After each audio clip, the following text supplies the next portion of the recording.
Hi, everybody. This is Trisha LaCroix with Sacred Uprising.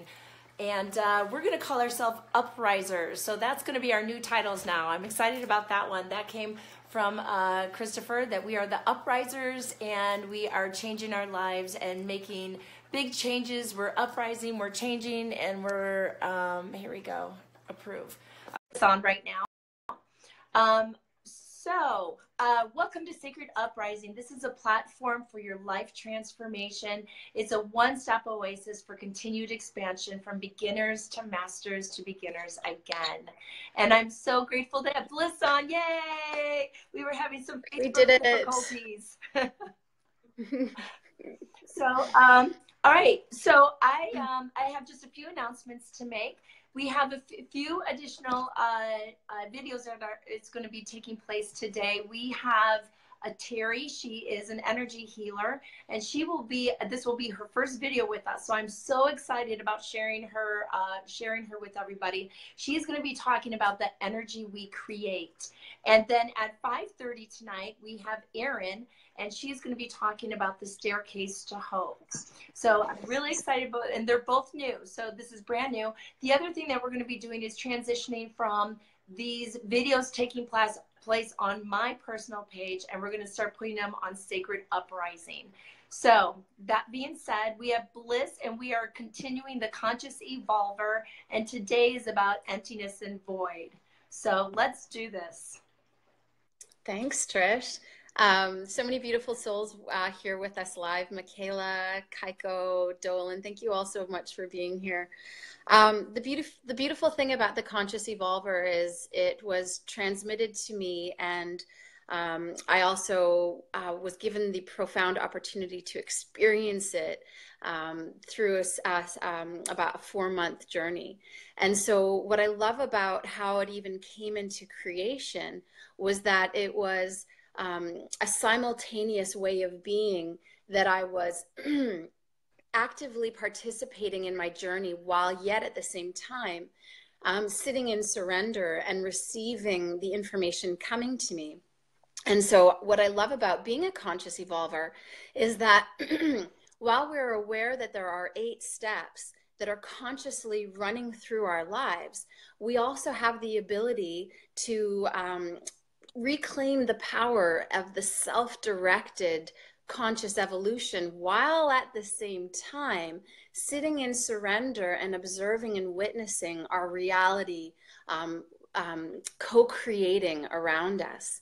So in the beginning, we start off as becoming conscious evolvers, and that is the awareness of the 8 steps that are constantly running all the different aspects of our lives, like love, like careers, like connection to God, spirit source, our lifestyles, and the challenges that come into our lives for lesson and learning.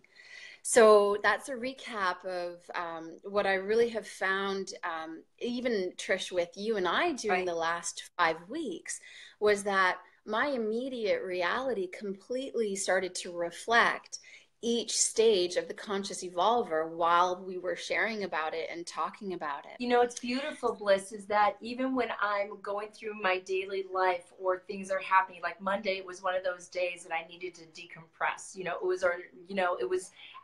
I'm actually literally thinking of the terminology you're using and going, okay, wait, stop, Trisha, and going through the actual steps that I've learned thus far. So it's been wonderful for me. Thank you. And that's what I love about this system, is that it didn't just come from the human known as Bliss. It really was transmitted from a different time and space. And so the way that it was actually great, Christopher Lee, one of the Sacred Uprising speakers, and I were working together on it. And one of the things that he said was that it was sounding very akin to Reiki. And when I thought of it that way, I thought, wow, he just nailed it right on. Because if you think about it, Mikao Yasui went on a 21-day fast up to Mount Karuna, and he was given the visions of the symbols and the names, and then went down to the people, went down into his world and worked the healing into himself first, and then it went to the people, and then he started to teach it. Right. And that's exactly what's happened with the Conscious Evolver. We gave away everything we owned. We went to Kauai, and I started going through this process of receiving the images and having the experience. And so the way that I'm understanding it now is that Reiki was gifted to us in the late 1800s to really access our inherent birthright as healers. And now the Conscious Evolver has been given to us in it was literally came in 2012, Right. That very auspicious year. Yes, it was. Right. And what this is doing is it's accelerating our consciousness. It's enabling us as our beautiful humans having this spiritual experience to get into self-directed and self-leadership, activating our own consciousness and our own awareness and our own abilities to upgrade or improve our life and the way that we're living it. So that was a really beautiful correlation for me to receive from such a beautiful soul. Beautiful. Yeah, Mm-hmm. absolutely. I love how the universe works, that it's always new tools for us to use, and it gives it to us, and then it's our job to go and be the word and speak it and teach it. Exactly. So in the last couple of weeks, we talked about the first few stages, and I'll just do a quick recap. Okay. Typically, we know that when when something's looking to be revealed, when something's seeking to be understood, it'll show up in our life, and we will recognize that we're in cup full. And so typically, cup full is not the happiest of places. It usually comes in like a tornado backing us up into a corner, or it can be the realization that we've been unhappy and settled in complacency for many, many, many months or years or even decades. Right. So stress, unhappiness, and imbalance are sort of the three main keywords for cup full. So once we've identified, and it can even be, in the morning trying to get ready and everything's, you kind of get pulled into that vortex. What we know is then it's time to shift ourselves into decompression. Okay. And that can be just that beautiful inhale and exhale and just a recap of like, okay, whoa, pause, cosmic pause. What's going on here? And so it can be a 3-minute decompression, or for those who have been going on in that state of overwhelm for much too long, far too long, it could be 3 weeks of decompression required. Or like when I discovered the Conscious Evolver, it was a 3-month decompression. Okay. And so then when we've taken that space, then we can move into deconstruction. And deconstruction is almost like that existential, like, who am I really? And we start to peel away all the layers. And the easy ones are to peel away the layers of when you look in the mirror, what are the things that you see? Well, the first thing I see is gender. I see clothing. I see, all the obvious layers of identity that, the earrings and the hair and the clothing and the body and the shoe size. So we peel away all those layers and then we get into marital status, socioeconomic status. And then we want to just keep peeling all those layers down till we get to that most finite sense of who I truly am, without all these ego distractions taking me away from my truest self. Right.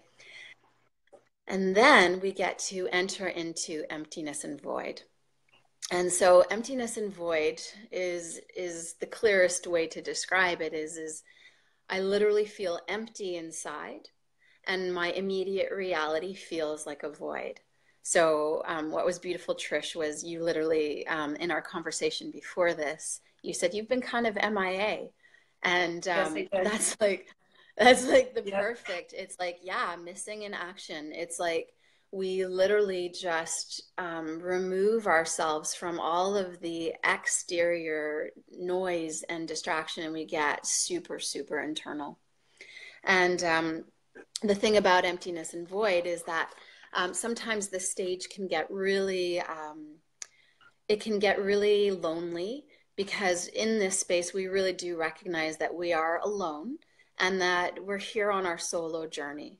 And while even that is a misconception, you know, that there is any separation, we do have a physical form, and this physical form is here on its solo journey, even though we're all doing this together. So the truest identifier of understanding that you are in emptiness and void is that you've had a complete release of all attachment. And once we've released all of the attachment, then we have this real access to the truest sense of self, Right. the truest I am. Okay, right. Hi, Perry. That's awesome. Nice to have you here. So this can be the most misunderstood stage of the conscious evolver, because it is also it's also something that we don't feel very comfortable in. You know, I mostly, when I recognize that I'm in the conscious evolver, is I'll be sitting in the couch and it's like my shoulders are in and I'm you know, that turtling Right, yes. sensation, Right. and you're like really protecting your heart. And then I'll, you know, ask myself, oh, what's going on? And then bing, oh, I'm in emptiness and void. And then as soon as I can claim that I'm in emptiness and void, once again, I've been able to reclaim that power. I can reclaim that control, and then come back into that simultaneous way of being where I'm in a beautiful state of surrender, while still maintaining and navigating my exploration of evolution. Okay. And so really what's so important in this moment in time is to really sink into surrender and trust. And sometimes when we're in emptiness and void, that may seem like it's all that we have left. Right. Like literally all we can do is surrender and trust, because we've literally released all attachment, and surrender and trust is all that we have. Right. And so the skill that we really want to work on and enhance while we're here is grace. And grace is the seemingly effortless beauty in stillness. I love, can you say that one more time? The seemingly effortless beauty in stillness. Okay. All right. Mm-hmm. So the way that the analogy, there's actually two really beautiful analogies that I'll give. So the first one for me, when I'm sitting in grace and stillness and trust in emptiness and void, it's like I'm sitting with care on a very narrow fence. And I can see on one side would be all of my fears, and almost it can even become depression. And it's all the things that I'm scared of, and the darkness, and all the things that I fear of being alone and being swept away, of losing control. And then on the other side, I've got the beauty of light, and how effortless and graceful and free that side feels. And so it would be so easy in this moment to bypass this place and just sort of jump into the things that make me feel good. But so what I really want to do with care is really just sit on that narrow fence and witness all that I am on both sides of the spectrum. Right. So that which is the beautiful, and that which is the not so beautiful. And I did a post recently where I was really in that space of truly feeling the pleasure of life and the pain of life, and the joy of life, and then the grief of life. And so we really just want to try to stay in neutral in emptiness and void. You know, let me ask you a question. So I'm thinking about this as you're talking, is that knowing these steps, we can look at our loved ones or our friendships, and while they may not know the steps, we can see what steps they're taking and actually help them through the process.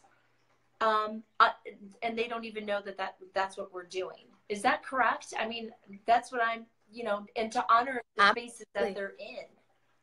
Well, see, and the beauty of the conscious evolver is that what I've come to recognize is that these 8 steps are constantly running through our lives. Yes. Constantly. Yeah. And that's the beauty of everybody dialing into this, just even the words and the way that this flows, is that 100%, if we all take accountability and we agree to just acknowledge that this is actually happening, Right.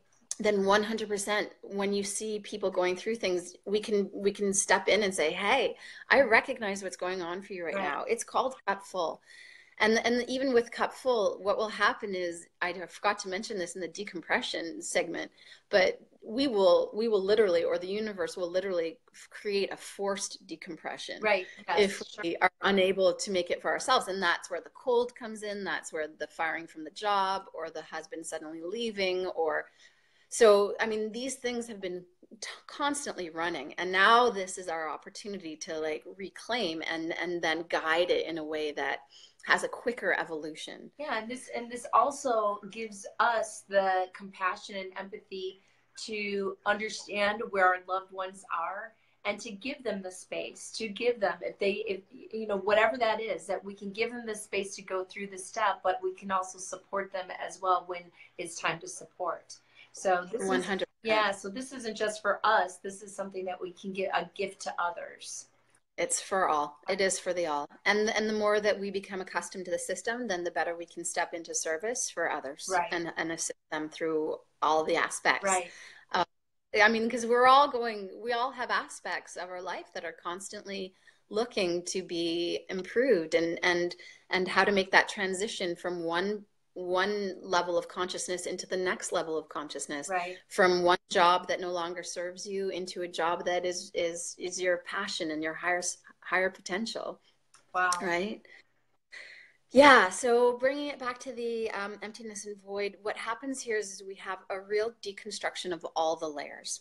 And so just to be really aware that feeling empty inside is a totally normal way to be. And I just really want to make sure that people know that it doesn't have to feel like it's dark and hopeless. Right. And that's usually the space that we go into, because feeling alone and having all those layers that were peeled off in deconstruction, it's not necessarily like the most comfortable place to be. We're used to having weight. We're used to being weighed down by our dense and lower frequencies. And yet, as conscious evolvers, what's happening is we're consciously raising our vibration. We're consciously raising our awareness. So if we can come into this space really feeling light and peaceful surrender, that is going to be a real key in this process. Okay. And one of my jobs in the way that my being is wired is to really watch what's happening on Facebook as a collective. Right. And I really see the collective right now, especially through Easter, going through a mass deconstruction. And as the collective, we are literally all entering into the emptiness and void right now. And so that brings me to my other analogy, which I've never thought of before, but because of the Sacred Uprising platform, Trish, and specifically you, I thought of Jesus, the story of Jesus, and how what was happening is his layer of deconstructions were happening when he had to release his disciples. Right. He had to release Mary Magdalene. He had to release his attachment to his mother. And so that is like one of the most profound examples of deconstruction that I've ever even heard of personally. And I've gone through it myself just recently. And then him being on the cross is literally a beautiful, profound example of being in emptiness and void. And in that moment when he says, "Why have you forsaken me?" Right. That is emptiness and void Right. to perfection. That is exactly that empty, vacuous, alone, hollow, unattached, quiet, tender, and spacious place that we find ourselves in emptiness and void, where literally there's nothing left to identify with. There's nothing left to hold on to. There's just what's the truest part of the self, and that is the soul, right? That space within us, that spark within us. Right. So yeah. And then the beauty is when we look at that story, we know what happens next. And the same with the conscious evolver is that we know that's what's coming next around the corner is divine inspiration. Right. And yet we don't want to rush. I mean, how many days was Jesus on the cross? Was it three No, days, 3 nights? it was just hours of him being on the cross. He was in the tomb for 3 days. Okay, it was Yeah. the tomb for Right. 3 days. Right. So the cross and the tomb, yeah. But so it's the same thing, right? Like we can't rush emptiness and void. Right. Like we don't rush it. We again, it's like it's that zen space of sitting on that narrow fence and not rushing, not using fillers, you know. So it's so in our instincts to want to maybe use food or alcohol or sex or drugs or shopping, anything to alleviate this unbearable lightness of being that happens when we release all of these layers. And there's this beautiful word that it's a Latin word called limin, Limin. Okay. And so this is such a beautiful thing that I love being able to share this with everyone. Okay. It's a state of liminality that we are in when we recognize that we are in emptiness and void. And what limin means is it's the threshold. And so okay. the threshold of we are no longer who we were when we recognize that something needed to shift in cup full, and we've gone through the work to get ourselves into this space, and yet we are no longer who we are becoming.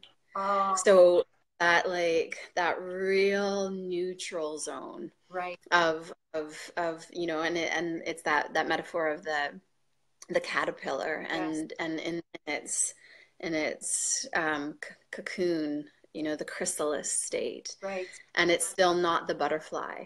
So this is where we are with emptiness and void. And it's a rebuild.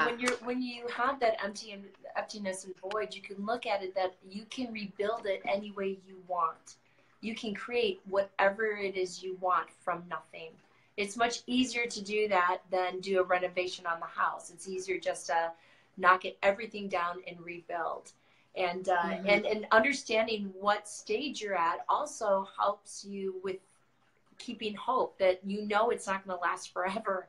It's just a period of time that you're going through this, and okay, I know what the next step is. So I do have hope because I know that it's coming. I know that divine inspiration is coming.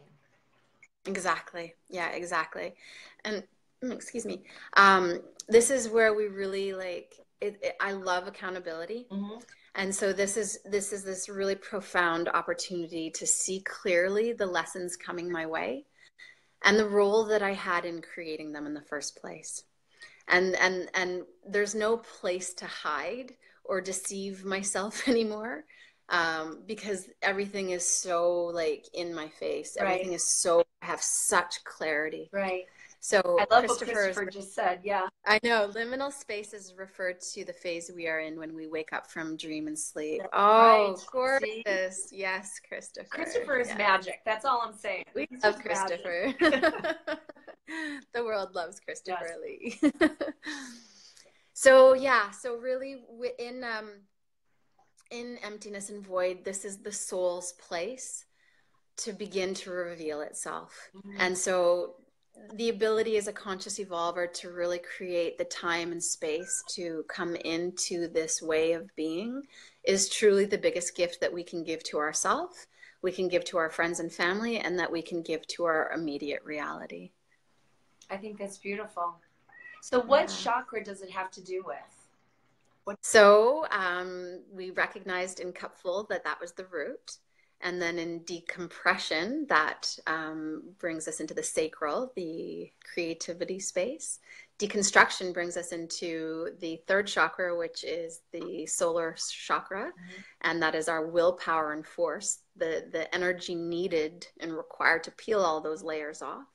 And then the beauty of emptiness and void is that it is the heart chakra. The heart chakra. Wow. Right? That's beautiful. I know, isn't it so beautiful? That's beautiful. Wow. Okay. Yeah. And so what I love about it being in the heart chakra is that here we are really feeling so vulnerable and so open. And what was previously closed and restricted in the past has now been given permission to be revealed. And so really what we're doing is all those layers that got peeled in deconstruction, we're just really just coming back into our truest anchor, our truest compass, and really seeing what the message is that is emanating from the soul, from the heart space, from the collective oneness that we all are. And the key is to stay here and not to rush to the next stage. So the beauty is that we know divine inspiration will come, and I'm so excited to share about that next week. And I'm so excited to experience it, right? Yes, right. And so that's the beauty of what we're creating here, Trish, is that collectively we've all been going through these stages. And so as everyone's reading the posts on Facebook and checking in with themselves internally, really check in to see how emptiness and void can be showing up for you in your life now, and how you can also assist it to its most powerful and potent way as an ally for you. Right. Right. Mm-hmm. You know, I would, you know, we're going to start giving people challenges to do. And I want to challenge people. Find somebody that you can work with on this, that you can practice this, that they're sort of like when you go and work out, it's always better. It's helpful when you have somebody to do it with and to keep you accountable. There's other ways to do it.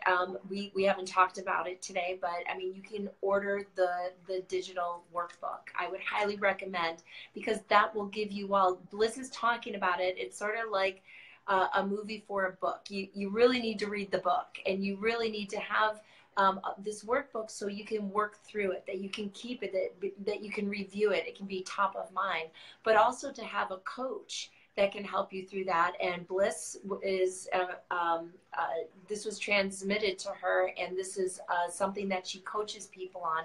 And I would highly recommend that you take advantage of that.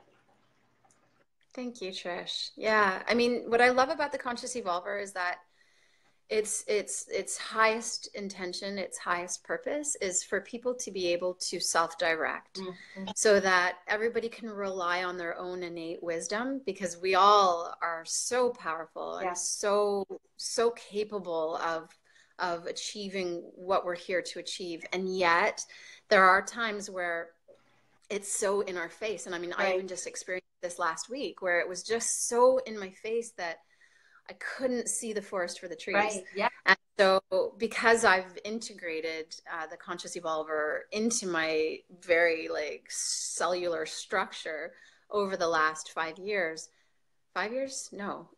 What's 2012? Yeah, 5 years. No. 6 years. Oh my God. Wow, no. 6 years. Math. Yeah. So over the last 6 years that I'm able to assist people with any blocks that they have. And we can do that in 30-minute sessions. We can do it in 60-minute sessions. And I've also, starting this Friday, I have the Initiate Circle, which is basically like akin to Reiki's master, like a Reiki master course, where we have 3 months. And it's not only the Conscious Evolver, but there's an acceleration, because I'm able to transmit energy, source energy from myself into the beings that are in the circle. So everyone, I've got 23 initiates that have all graduated from previous circles. And literally it's the ability to be one way and then transmute yourself into a new way of being that is much more happy and loving and conscious and radical magic makers in this reality, creating beauty with a directive. Well, so that's the Initiate Circle. Yeah, I want to say, well, first of all, Michaela, I'm so glad you're feeling every word. And Perry, I'm so glad that you have the book. And yes, I have the book as well. And it's amazing, and it's life-changing. And even more so, Bliss and I have worked together to some degrees here and there regarding our spiritual walk. And there have been times, and I've mentioned this before, where I'm speaking to her on the phone. And I remember, if you recall, I said, your energy is like coming out of the phone, and it's like coming to me. And it is source energy, and it's beautiful, and it's wonderful, and it feels like wholeness. It feels like home. It feels it's peace. It is love in its most divinest, purest form. So if working with Bliss as a coach, whether it is for the conscious evolver, whether it is on other levels, I would highly recommend you do it, because it will change you. It will transform your life. I know it's transformed mine. There is no way that I could ever repay her for the energy work that she has. Either her spirit has just done it and she wasn't, consciously a part of it, or when she sat down and said, Trisha, let me work with you on this. It has radically changed my life, and I wouldn't be here on the Sacred Uprising platform if it wasn't for Bliss. So, well, likewise, Trish, thank you so much. I mean, even the fact that we have this platform called Sacred Uprising, and just the way that we've been able to assist each other, like I look forward to when you start offering your services, because holy wow. yeah. But beautiful. It's great. We're family here, and we want to support each other, and we want to support those that are watching. So how do people get in contact with you, Bliss? Thanks. So yeah, the best way to contact me is through my website, blissprema.com. And there's a whole list of all the services there, and the book is available in a few different places, the digital workbook. And thanks to Trish and her beautiful guidance, I have two partners, and we are going to be creating the Conscious Evolver online course, so that there'll be a really beautiful interactive video, and it'll just be available online for everybody as well. So that'll be, that's coming soon. That's so wonderful. It's wonderful. 2018, what many of us spiritualists have been talking about, 2018 is the year that we are doing our work. It's like everything has come together, and I've seen in such a beautiful formation, those of us that are on this platform, all of a sudden we're all shifting, and we're really doing what our mission, the reason why we were born. And, you're one of them. And I love watching how it's all just happening. But it's even the people that are watching, we know that you have a reason to be here too. We're here to support you. We're here to help you. And we're here to welcome you to our family. So, yeah. So, I just wanted to mention one more time, we have Terry at noon. And again, she is an energy healer. I've spoken to her several times. I'm so happy to have her on board, and her being part of this collective that we have. So tune in then. Until next Wednesday, Bliss. Thank you so much. Thank you. And thanks for everybody who stayed with us for the time, this whole time. Thank you so much. All right, everybody. Thank you. All right. Bye.